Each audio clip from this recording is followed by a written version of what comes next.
Excelentíssimas senhoras e excelentíssimos senhores, chefes de Estado e de governo. Excelentíssimo senhor Ban Ki-moon, secretário-geral das Nações Unidas. Excelentíssimo senhor Nassil Abdulaziz Al-Nasser, presidente da Assembleia Geral das Nações Unidas. Senhor Shah Zhu Khan, secretário-geral da Conferência das Nações Unidas sobre Desenvolvimento Sustentável Rio+20. Senhor Michel Temer, vice-presidente da República do Brasil. Senhores ex-presidentes do Brasil, Luiz Inácio Lula da Silva, Fernando Henrique Cardoso, Fernando Collor de Mello. Deputado Marco Maia, presidente da Câmara dos Deputados. Senhor presidente do Supremo Tribunal Federal, Carlos Aires Brito. Senhoras e senhores chefes de delegações.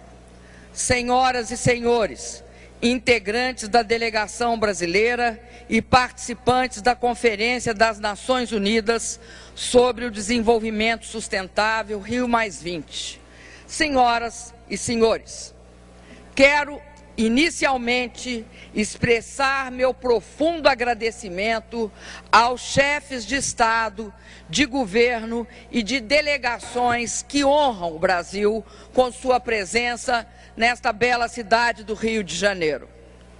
Estendo esse reconhecimento aos milhares de representantes da sociedade civil global que nos acompanham neste debate da mais alta relevância para o futuro da humanidade. A todos, as mais calorosas boas-vindas do governo e do povo brasileiro. Somos governantes desse planeta. Pelas nossas mãos passam decisões políticas que impactam o crescimento econômico, a inclusão social e a proteção ambiental. Temos a responsabilidade perante a história e perante os nossos povos de fazer da Rio+20 o momento de firmar compromissos para o futuro que queremos.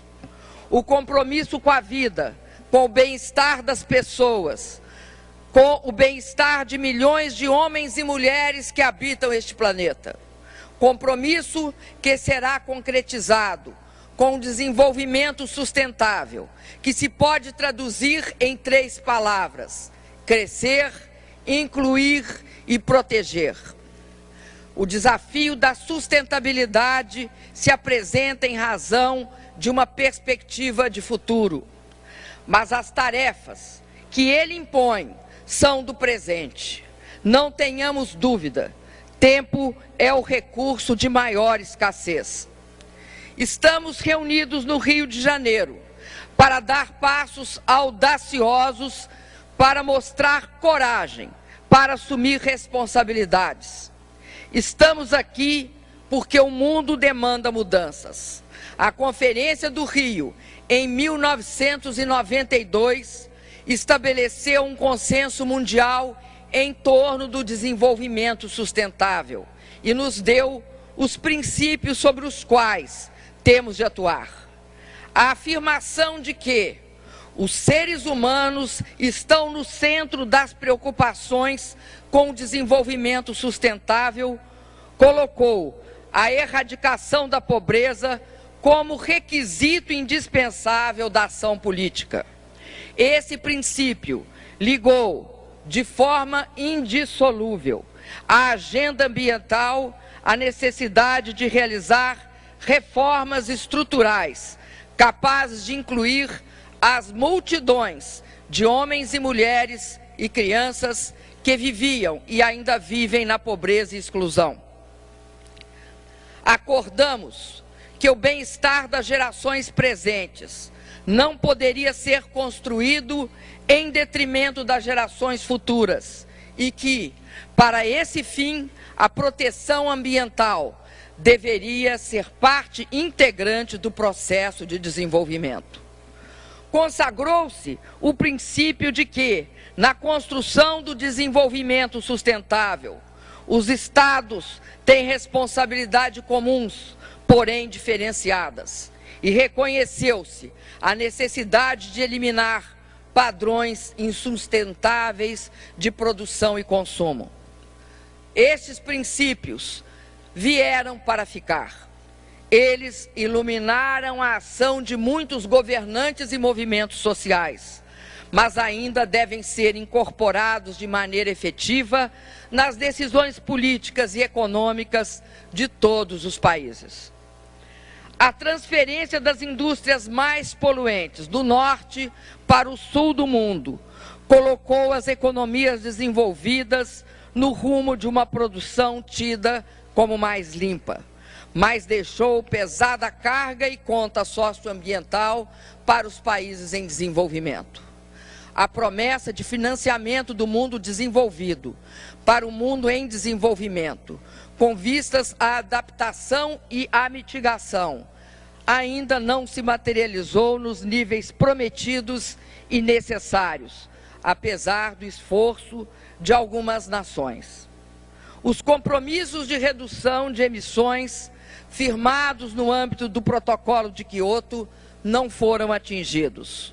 O princípio fundamental das responsabilidades comuns, porém diferenciadas, consagrado na Rio 92, tem sido muitas vezes recusado na prática.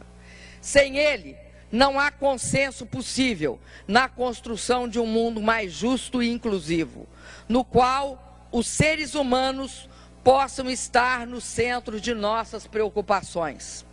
Senhoras e senhores, chefes de Estado e de governo, o Brasil reconhece que há várias conquistas de 1992 que ainda permanecem no papel. Nós, chefes de Estado e de governo, temos a responsabilidade de agir para mudar esse quadro. Resultados novos exigem novas práticas. A crise financeira e as incertezas que pairam sobre o futuro da economia mundial dão uma significação especial a Rio+20. Nesse momento em que nos reunimos, o mundo atravessa os efeitos da mais grave crise econômica e financeira internacional do pós-Segunda Guerra Mundial. Estamos importantes economias com crescimento muito lento, quando não estão em recessão e sofrem abalos em suas contas públicas e em seus sistemas financeiros.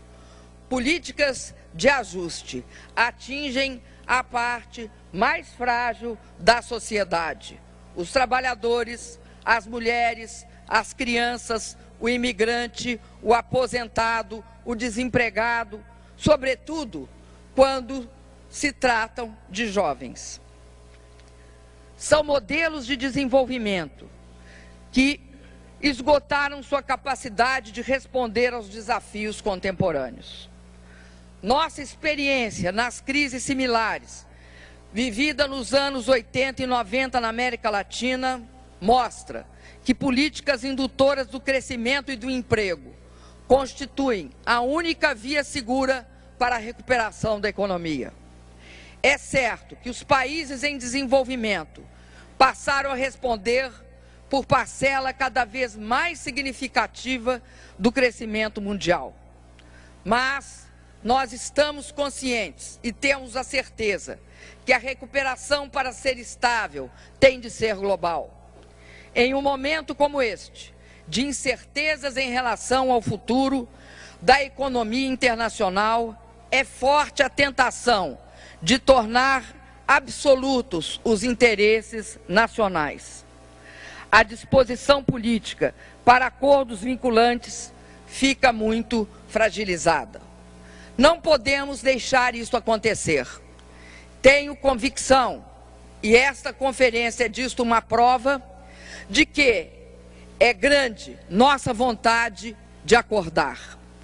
Nesta conferência, uma nova visão de futuro, consolidada em objetivos de desenvolvimento sustentáveis, que nós nos comprometemos a negociar em áreas de especial relevância. Senhoras e senhores, o Brasil tem procurado fazer a sua parte. Com democracia, realizamos uma transformação radical no funcionamento de nossa economia. Temos avançado com determinação em nosso modelo de desenvolvimento sustentável. Estamos crescendo com inclusão e justiça social. Mais de 40 milhões de pessoas ascenderam às classes médias e dezenas de milhões deixaram a pobreza e a miséria. Criamos 18 milhões de empregos formais e expandimos a renda dos trabalhadores. Temos mantido uma matriz energética limpa. As fontes renováveis respondem por 45% de toda a energia que consumimos. Estamos crescendo e ampliando nossas áreas de proteção ambiental. 75% das áreas de proteção criadas no planeta desde 2003 estão no Brasil. Estamos produzindo mais riquezas e reduzindo o desmatamento na Amazônia. A área desmatada ilegalmente decresceu 77% entre 2004 e 2011. Mais de 80% da cobertura original da floresta amazônica está preservada. Somos uma potência agrícola que contribui para alimentar o mundo. Nossa produção aumentou 180%, enquanto, nesse período, nossa área plantada cresceu pouco mais de 30%. Fizemos isso com novas tecnologias, fizemos isso com insumos mais eficientes, fizemos isso com equipamentos mais modernos. Nas negociações sobre mudança do clima, que se dão no quadro da convenção que assinamos no Rio em 92, o Brasil teve coragem de aprofundar suas iniciativas.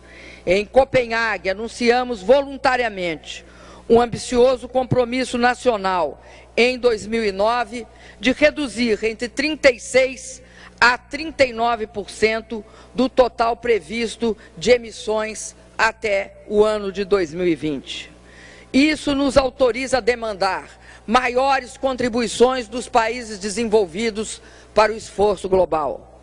Na Conferência de Durban, contribuímos ativamente para um resultado positivo, que deu novo vigor à cooperação internacional, definiu o início do segundo período do Protocolo de Quioto e lançou as negociações de um novo acordo, que fortalecerá o regime internacional a partir de 2020.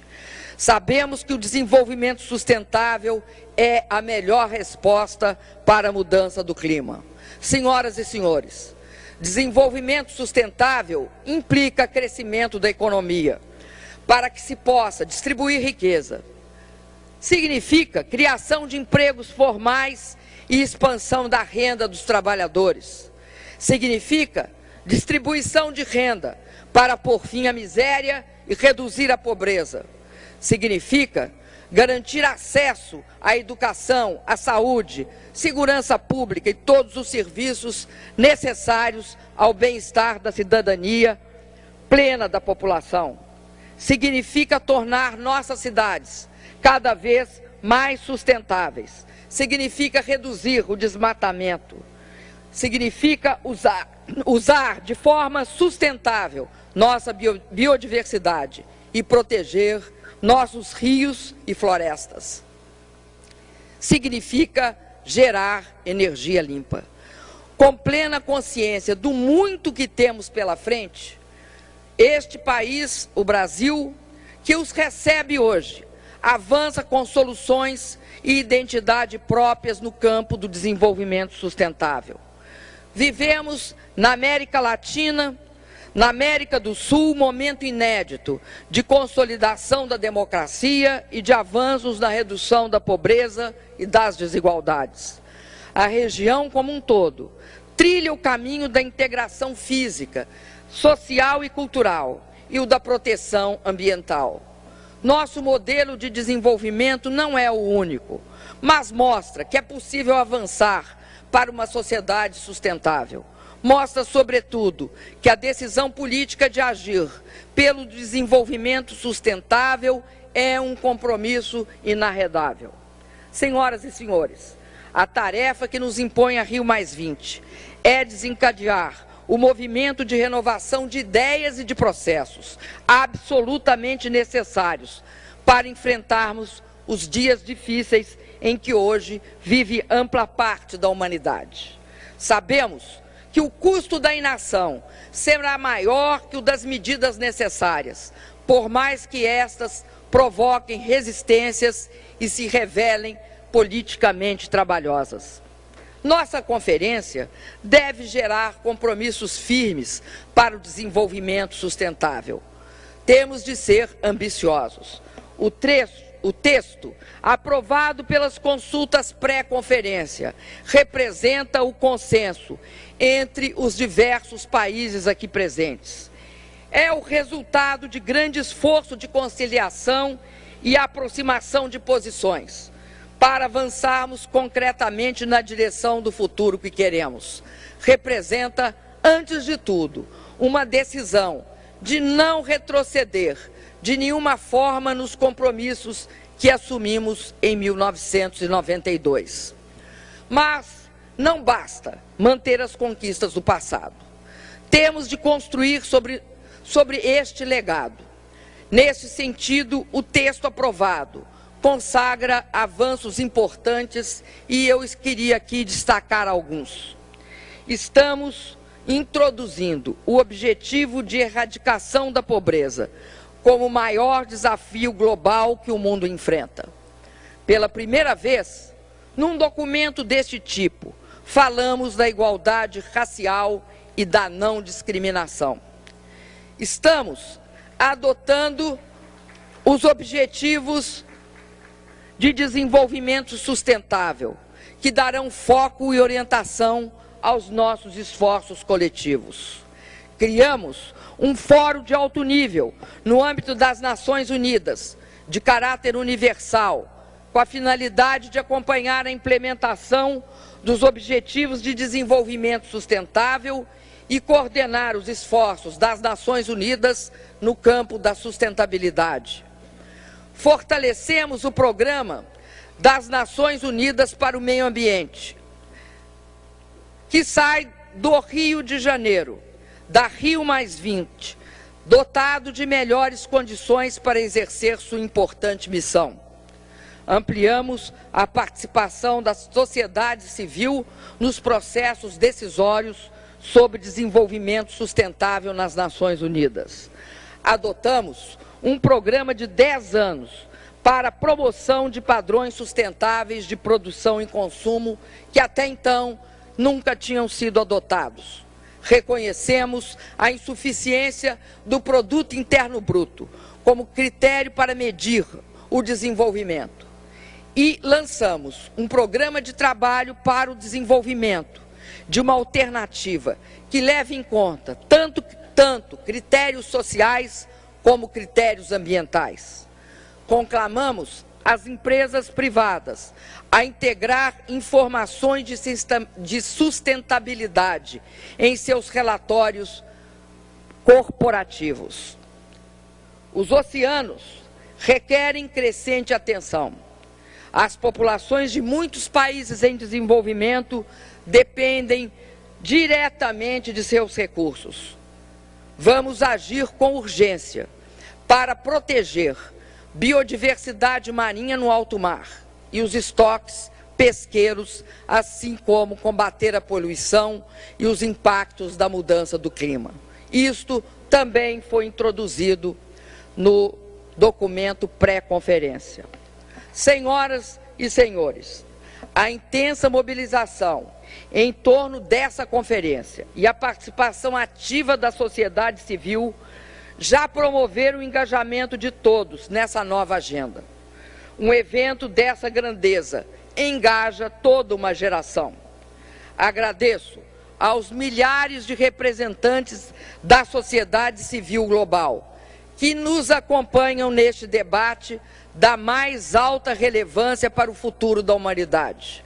Desde já, esta é a maior conferência das Nações Unidas em termos de participação da sociedade civil e dos movimentos sociais. O futuro que queremos não se construirá por si mesmo. Estamos no limiar de um novo momento, que nos exigirá mais dedicação, mais determinação, mais responsabilidade. Mudanças profundas de atitudes coletivas, institucionais e individuais. Mas caberá a nós, dirigentes mundiais, chefes de Estado e de governo, ministros, funcionários, enfim, aos representantes das nações aqui presentes, demonstrarmos capacidade de liderar e de agir. Quando os olhos, os ouvidos, a alma e os corações do mundo estão voltados para essa cidade que eu acredito maravilhosa, nesse momento histórico, temos plena consciência que o futuro das próximas gerações aguarda nossas decisões. Com a energia e a coragem para mudar o dia de hoje, conquistaremos o direito de esperar algo muito melhor para o amanhã. Muito obrigado a todos. Sejam bem-vindos.